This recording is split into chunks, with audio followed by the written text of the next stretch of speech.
Welcome back to Proxam, everybody, and today we're going to be looking at something that's a little bit off meta, a little bit unique, and that is Craftworld Eldar Wraith armies. We're going to be looking at if they're viable competitively in Arks of Omen. So Arks of Omen did bring in a couple of changes. Units are, basically different now. Units that were bad before are now good. A lot of changes have happened. Reserves are free. There's a new detachment, and there's been a slew of other changes to the game. So really, in general, where do Wraith lists lie now? Are they just as bad as they were before, just as hard to work, or have they improved in some way? I know that Wraiths really haven't gotten any points decreases. In fact, one unit in particular got a points nerf, and that's the D-Scythe. But do the new changes actually help Wraith units? And that's what we're going to be answering today. So, quick overview of the video. We're going to be looking at the current problems with Wraith units that hurt their competitive viability, because as we all know, Wraith units are not super competitive. We're going to be looking at the Arks of Omen changes that affect Wraith units.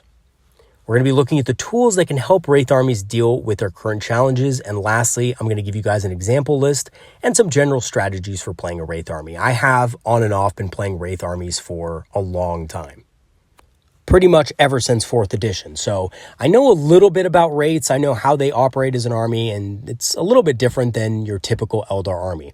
So we're going to go into that. I'm going to give you guys an example list and talk about some strategies that can help you have a more successful time playing a Wraith army in this very difficult time for Wraith units.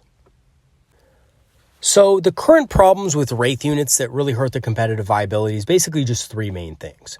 So the first thing is they're very slow. So atypical to Eldar, Wraith units are speed 5. They're just as slow as Terminators, and they're very slow. They don't have battle focus, and, basically that's it. They're just slow moving, right? They're also really weak against high AP or auto wound effects. So they do have high toughness and high armor, but the problem with that is they're often the target of all your enemies' high AP shooting and auto wound effects. So they do suffer from that. And they are a bit expensive points-wise as well. So again, as for their slowness, they're speed 5 with no battle focus normally, except if you take the Iandin Relic, which is very rare.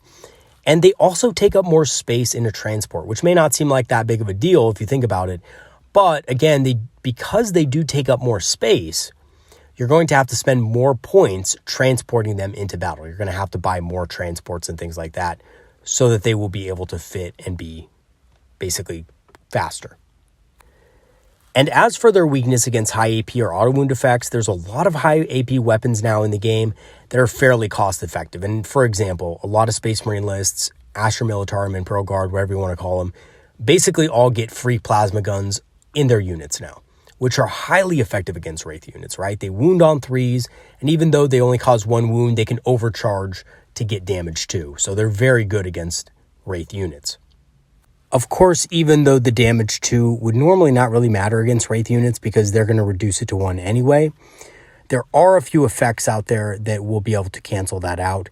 For example, the new banner that the Imperial Guard have, for example, will be able to basically wipe this ability out.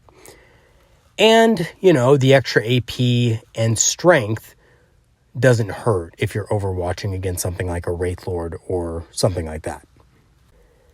And actually, several armies now have auto wound effects, which bypass their high toughness. So Imperial Guard have that Born Soldiers trait, which everybody is taking pretty much, except for, a couple of different lists and stuff. But most people take Born Soldiers, which absolutely wrecks Wraith Guard and Wraith Blades.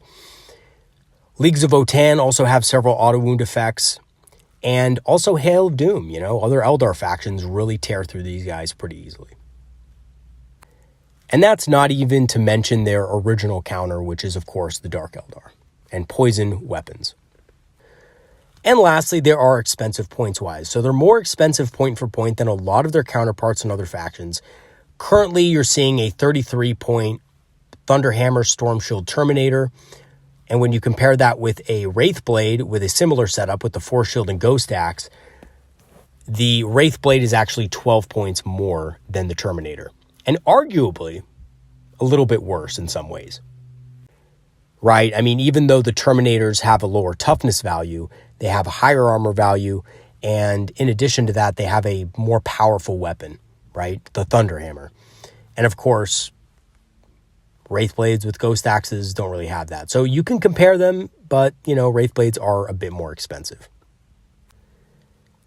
So what are the Arks of Omen changes that affect Wraith units? So this is the big question, right? How does Arks of Omen affect Wraiths? And is the viability of Wraith armies better or worse for it? So really, there's only one big change which affects Wraith units, and that is free strategic reserves. And this makes Wraith units a lot easier to manage in reserve. However, they are still slow and they are somewhat short-ranged, right? The D-sights have 12 inches, and of course, the Wraith cannons have 18. So that's still not a big threat, and of course, units still have to roll that, 9 to assault, and we do have tools for that. We have Strands of Fate to boost assault rolls, charge rolls, and we do have Ghost Walk as well. But again, this can be a little bit difficult for a slower unit to be able to engage more targets after the initial target is dealt with. So here are some of the tools that can help Wraith armies deal with their current challenges. So 1, survivability, Craftworld traits. 2, defensive buffs. 3, speed buffs, of course. And 4, the webway gate, and of course, deployment misdirection. So when we're talking about survivability Craftworld traits, we're really talking about Uthway and Warding Runes, which both give Wraiths better durability versus 2 of their main weaknesses, which is really high AP weapons. They get that 6+ invul, which can be, or can have good synergy with Strands of Fate. And they get a 5+ ignores mortal wounds, which is really big because a lot of opponents like to throw mortal wounds at Wraith units to get rid of their invuls and stuff like that. So having a 5+ against mortal wounds is very good. The Masters of Concealment or the Alatok Fieldcraft ability isn't bad either, but it does suffer against ignores cover. So a lot of people like that +1 to armor, but again, a lot of armies now ignore cover. Imperial Guard have many ways to ignore cover. The Leagues of Votann have many ways to ignore light cover and stuff like that. So even though it is a great increased durability, it does have its weaknesses. And lastly, Iandin is also decent, but the least effective versus high AP weapons. Because for their Craftworld trait, they basically get a lesser Armor of Contempt against AP -1 and AP -2 weapons. So anything above that, they're not going to get the benefit. So unfortunately, against most of the weapons that are going to be targeting these units, they're not going to get that effect. As for defensive buffs, we have things like Fortune, Protect, and Conceal, and they're all pretty effective at helping your expensive Wraith units survive. Fortune in particular is very good because it doesn't just work on mortal wounds, it works on every wound. So after you're done making your invuls, your saves, your Strands of Fate, and all that good stuff, you get a 5+ ignores wound effect, which is pretty good. Now, Fortune, however, is countered by the new Imperial Guard banner, which is a relic the Imperial Guard can take to basically ignore these kind of ignores wounds effects. So unfortunately, watch out for that. That's a big one. Don't get caught out by that. That's very detrimental. But in most cases, you should be fine with Fortune. It will give you a great benefit. Protect and Conceal, also very good.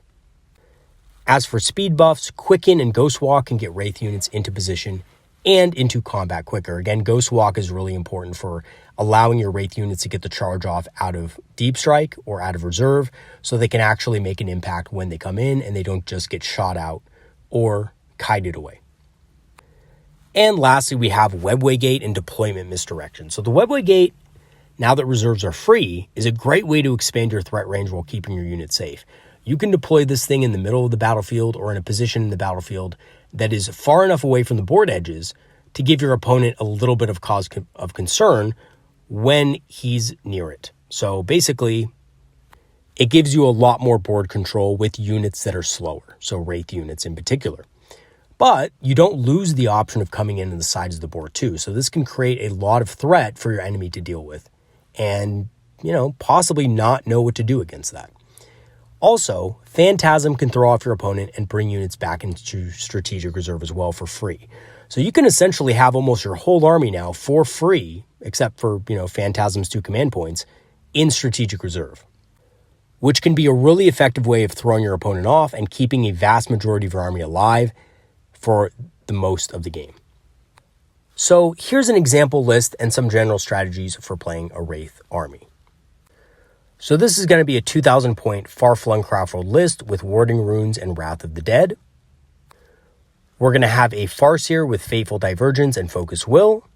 We have a Farseer Skyrunner with Fortune and Ghostwalk. And we have the Avatar of Cain. Of course, we could add relics onto this if we wanted to, relics and warlord traits. But for this list, I just don't have any. It's not because I don't want them or because they're not good or whatever. It's just because in this particular list, I didn't actually write them down. For elites, we have 5 Wraithguard with Wraith Cannons to pop open vehicles, transports, things like that.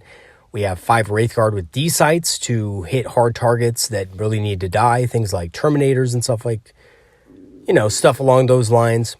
And we also have 5 Wraith Blades with Ghost Axes and Force Shields to occupy enemy forces and kind of act as a anvil unit to, deal with the most potent threats to our other units. We also have 3 Wraith Lords with 2 Scatter Lasers, 2 Flamers, and the Ghost Glaive. And the idea behind these is the rest of the Wraith army isn't really good with dealing with horde units. That's one of the main weaknesses of Wraith armies, actually, is dealing with a lot of different units. So to deal with that, we brought Scatter Lasers and Flamers. And of course, because this army has the Wrath of the Dead trait, if you keep your Wraith Lords near your Wraith Guard and stuff like that, your Wraith Lords will be able to wade into the enemy forces, and they're much better at dealing with hordes than Wraith Guard are. And of course, they can also shoot into combat fairly effectively. So if an opponent tries to, throw a unit of cultists into you or a unit of Imperial Guardsmen into you to tie you up and then blast you, if it's Imperial Guard, that is, blast you out of combat with that stratagem, you can always just mow through them quickly in your turn, and then you don't really have to deal with that as much. And we also have 2 Warlock Skyrunners, one with Embolden and Horrify, and one with Quicken and Restrain. Basically, these are just for scoring objectives. However, Horrify is also very good when cast on an enemy unit that wants to assault into the Avatar. So the Avatar is also in this list, and in my opinion, it's probably kind of needed because it's a really great damage dealing unit and it's really solid in defense. And there's actually very few units who can take one down. So if you cast Horrify on an enemy assault unit that's geared towards killing those big monsters, they will strike last, the Avatar will strike first, and most likely kill that entire unit in one round of combat. So it's a very good denial tool having that available.